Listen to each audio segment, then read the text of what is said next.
Bonjour et bienvenue encore une fois sur ma chaîne Abaqirat al-Mustaqbal les Khadija Labid. Aujourd'hui, nous allons voir une leçon de grammaire, les 4 types de phrases. Mais avant, n'oubliez pas de s'abonner et de mettre un petit like et partager sur Facebook. Et merci. Allez-y, c'est parti. Ala barakatillah. Notre leçon d'aujourd'hui, c'est les 4 types de phrases. Donc, il y a 4 types de phrases, la phrase déclarative, la phrase interrogative, la phrase exclamative et la phrase impérative. Donc, il existe 4 types de phrases. La phrase déclarative. La phrase déclarative. On commence par la phrase étudiée. On commence par étudier la phrase déclarative. La phrase déclarative permet de raconter un événement ou de donner une opinion, une information. Il se termine par un point et commence par une majuscule. Elle comprend un ou plusieurs verbes conjugués. Le premier exemple d'une phrase déclarative qui contient un seul verbe conjugué. Exemple, je suis resté chez moi l'après-midi. Je suis resté chez moi l'après-midi. Cette phrase contient un seul verbe. Je suis resté, c'est le verbe rester au passé composé. Je suis resté chez moi l'après-midi. Un exemple d'une phrase déclarative qui contient plus d'un verbe. L'eau est nécessaire à la vie, il ne faut pas le gaspiller. Donc, l'eau est nécessaire, cette phrase contient le verbe être au présent. L'eau est nécessaire à la vie et c'est le verbe être au présent. Plus, il ne faut pas le gaspiller. Il ne faut pas le gaspiller. Le verbe falloir au présent à la forme négative.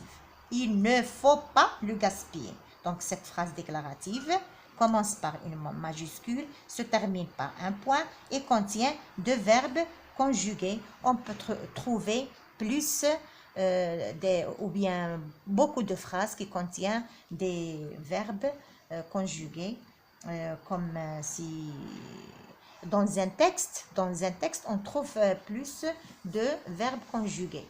Donc, ce sont des phrases déclaratives qui contiennent plus de 2 ou 3 verbes conjugués. Le deuxième type de phrase, c'est la phrase interrogative. Donc, la phrase interrogative sert à poser une question à quelqu'un. Elle commence, elle aussi, par une majuscule et se termine par un point d'interrogation. Voici un point d'interrogation. Un point d'interrogation. Exemple, aimes-tu aller à l'école? Aimes-tu aller à l'école? Je mets un point d'interrogation à la fin de cette phrase. Pourquoi? Parce que c'est une question. C'est une phrase interrogative. Et l'intonation de ma voix monte. L'intonation monte. Aimes-tu aller à l'école? Je mets un point d'interrogation. Et parfois, on ajoute simplement un point d'interrogation à une phrase déclarative.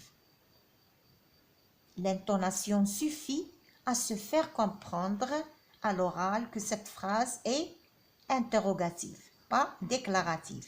Par exemple, tu vas à la plage. Donc la phrase tu vas à la plage, c'est une phrase déclarative. Il se termine par un point. Regardons ici. On garde la même phrase, mais à la fin, je mets un point d'interrogation. Et le rythme de ma voix change. L'intonation change. La première phrase, tu vas à la plage. Tu vas à la plage. Une phrase déclarative. Ça devient, tu vas à la plage. Tu vas à la plage. Donc, la phrase devient une phrase interrogative parce que le point change, ça devient un point d'interrogation et aussi l'intonation change. On peut construire une phrase interrogative en plaçant le sujet après le verbe. On peut construire une phrase interrogative en plaçant le sujet après le verbe. Exemple, vas-tu à la plage? Vas-tu à la plage? On a mis l'inversion du sujet. Donc, le sujet devient à la deuxième place et le verbe à la première place. Vas-tu? Au lieu de mettre tu vas à la plage, on a fait vas-tu à la plage. L'inversion de sujet. Donc, le sujet est après le verbe. Deuxième, un autre exemple de phrase. Tu aimes le cinéma. Tu aimes le cinéma. C'est une phrase déclarative qui se termine par un point. Ça devient, on garde la même phrase, mais je mets l'inversion du sujet et je change le point par un point d'interrogation. Tu aimes le cinéma? Ça devient, aimes-tu le cinéma? Aimes-tu le cinéma? On a fait l'inversion du sujet. On a fait l'inversion de sujet. Le sujet devient à la deuxième place. On a commencé par le verbe. On peut commencer la phrase interrogative par est-ce que ou par un mot interrogatif.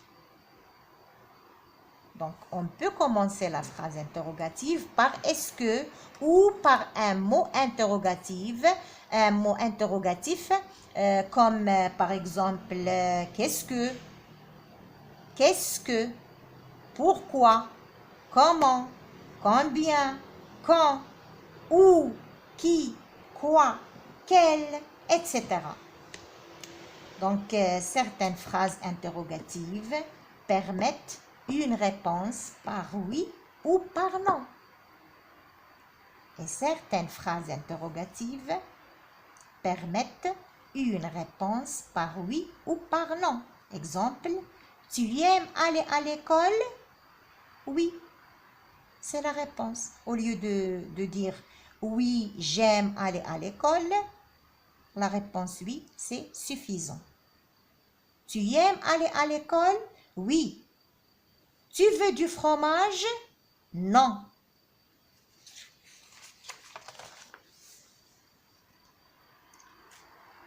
Le troisième type de phrase, c'est la phrase impérative, qui cherche à faire agir ou réagir. On peut exprimer la phrase impérative grâce à elle différentes nuances. Donc, chercher à faire agir ou réagir, on peut exprimer grâce à elle différentes nuances. Par exemple, donner un ordre, donner un conseil ou exprimer un souhait. Exemple, faites bon voyage. Faites bon voyage. Et pour exprimer une invitation, exemple, venez participer avec nous. Venez participer avec nous. Pour exprimer un ordre, exemple, rends-moi le stylo. Rends-moi le stylo.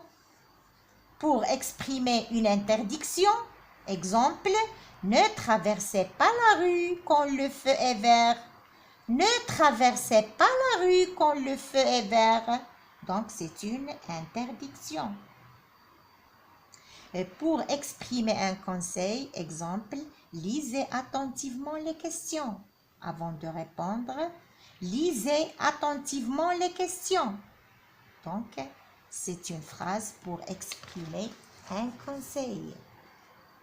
Alors, les verbes de ces phrases sont tous à l'impératif, sauf lorsque l'on s'adresse à tout le monde et pas à quelqu'un en particulier. On utilise alors l'infinitif. Si on parle ou on s'adresse à tout le monde, on utilise l'infinitif au lieu de conjuguer les phrases, ou les verbes plutôt. Au lieu de conjuguer les verbes, on les laisse à l'infinitif. Le quatrième type de phrase, c'est la phrase exclamative. Lorsqu'on veut exprimer la colère, la surprise, la joie, on place à la fin des phrases impératives ou exclamatives un point d'exclamation. Exemple, quel beau temps aujourd'hui! Quel beau temps aujourd'hui! La phrase se termine par un point d'exclamation. Pourquoi? Parce que c'est une phrase exclamative. On s'exclame sur le temps d'aujourd'hui. On s'exclame sur le temps d'aujourd'hui. On admire le temps d'aujourd'hui. Quel beau temps aujourd'hui! Ou pour exprimer une phrase impérative, exemple, chut, bébé dort. Chut, bébé dort. Donc, je mets à la fin de cette phrase un point d'exclamation, même si la phrase est impérative.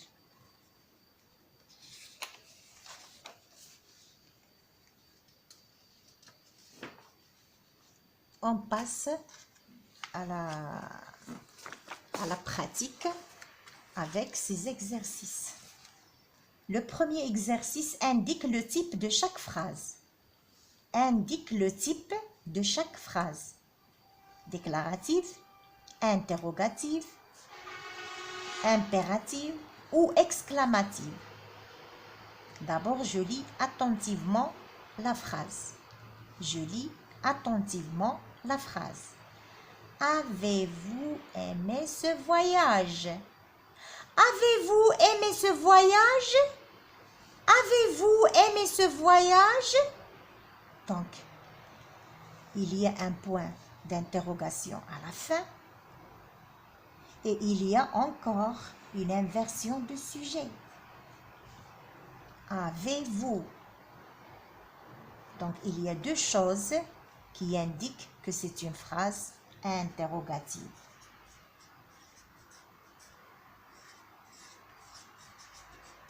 C'est une phrase interrogative. Avez-vous aimé ce voyage? C'est une phrase interrogative. On passe à la deuxième phrase. Comme cette eau est claire et le point d'exclamation. Je recommence la lecture. Comme cette eau est claire. Comme cette eau est claire. Donc, c'est une phrase, puisqu'il se termine par un point d'exclamation, c'est une phrase exclamative.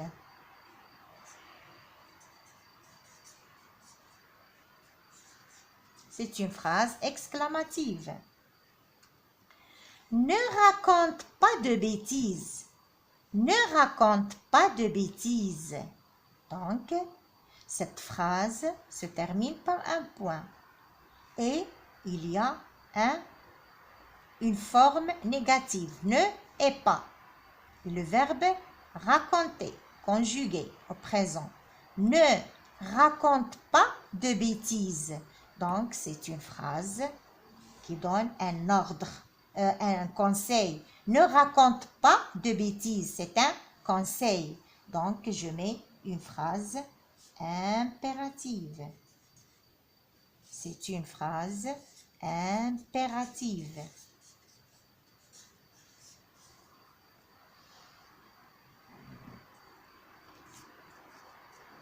Le dernier exemple, notre école est bien propre. Notre école est bien propre. Cette phrase commence par une majuscule et se termine par un point. Notre école est bien propre. Cette phrase nous informe sur la propreté de notre école. Donc, c'est une phrase déclarative.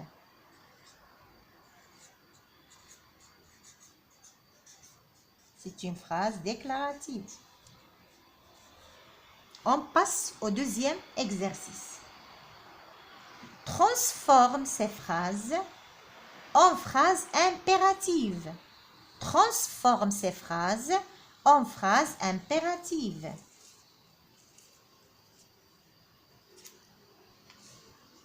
ce sont des phrases déclaratives. On va les transformer en phrases impératives. Nous devons garder la classe propre. Nous devons garder la classe propre. Nous devons garder la classe propre. Donc, ça devient, pour rendre ces phrases impératives, on va supprimer le sujet et supprimer le premier verbe et on va laisser seulement le deuxième verbe qui est à l'infinitif. On va le conjuguer à la personne indiquée dans la phrase. On va commencer par le verbe, le deuxième verbe qui est à l'infinitif. C'est gare. Mais à quelle personne? C'est nous. C'est nous. Voici la personne. Donc, gardons. Sans mettre nous gardons, seulement gardons la classe. Gardons la classe propre. Et je mets un point d'exclamation. Gardons la classe propre.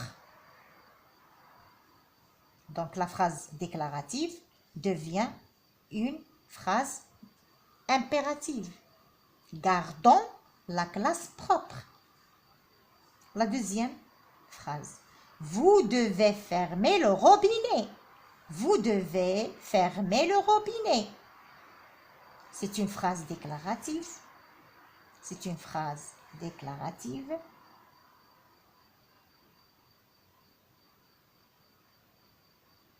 Donc, on peut dire, on peut supprimer la personne et le premier verbe conjugué.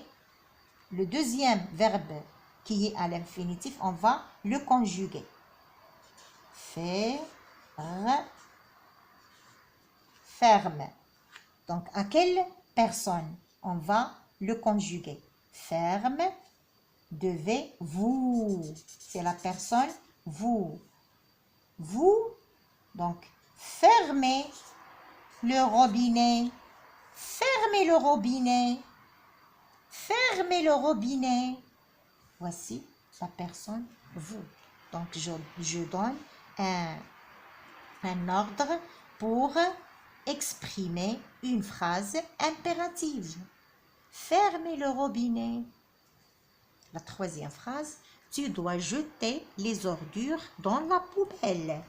Tu dois jeter les ordures dans la poubelle. Ici, il y a la personne tu. Donc, je mets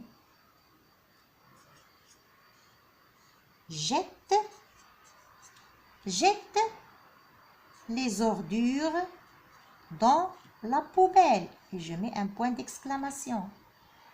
Jette les ordures dans la poubelle. Regardez ici, le verbe jeter prend un seul T à l'infinitif. Pourquoi? Parce que le E est fermé avant. Voici le E avant qui est placé avant le T. Il est fermé. Jeter. Jeter. Donc, je mets un seul T. Mais, jette les ordures dans la poubelle à la deuxième personne du singulier. Je mets deux T. Deux T, pourquoi? Parce que le E avant est ouvert. Jette. Donc, je mets deux T, ES. Jette les ordures dans la poubelle. Jette les ordures dans la poubelle. Et je mets un point d'exclamation. Le dernier exercice, mets le signe de ponctuation qui convient. Je mets seulement les signes de ponctuation. Est-ce que c'est une question? Je mets un point d'interrogation. Est-ce que c'est un ordre? Je mets un point ou un point d'exclamation. Est-ce que c'est une phrase déclarative? Je mets qui nous donne des renseignements ou une opinion. Je mets un point. Donc, je lis bien les phrases. Quelle triste paysage. Ah, quel triste paysage! Je mets un point d'exclamation. Je mets un point d'exclamation. Quel triste paysage! C'est une phrase exclamative. Ne marche pas sur le gazon. Ne marche pas sur le gazon. Donc, c'est une phrase qui nous donne un conseil. C'est une phrase impérative. Je peux finir la phrase par un point d'exclamation ou par un point. Est-ce qu'il pleut encore? Donc la phrase qui commence par est-ce que, c'est une phrase interrogative. Je mets un point d'interrogation à la fin. Le fermier arrache les mauvaises herbes. Le fermier arrache les mauvaises herbes. Donc cette phrase se termine par un point. Pourquoi? Parce qu'il nous donne, cette phrase nous donne une information sur ce que fait le fermier. C'est une phrase déclarative. Donc, quel triste paysage, c'est une phrase exclamative. Ne marche pas sur le gazon, c'est une phrase impérative. Est-ce qu'il pleut encore? C'est une phrase interrogative. Le fermier arrache les mauvaises herbes, c'est une phrase déclarative. Avec ces exercices, je vous laisse. Merci de votre attention. J'espère que cette leçon vous a plu et que le contenu a été clair. On se voit dans la prochaine vidéo. À bientôt.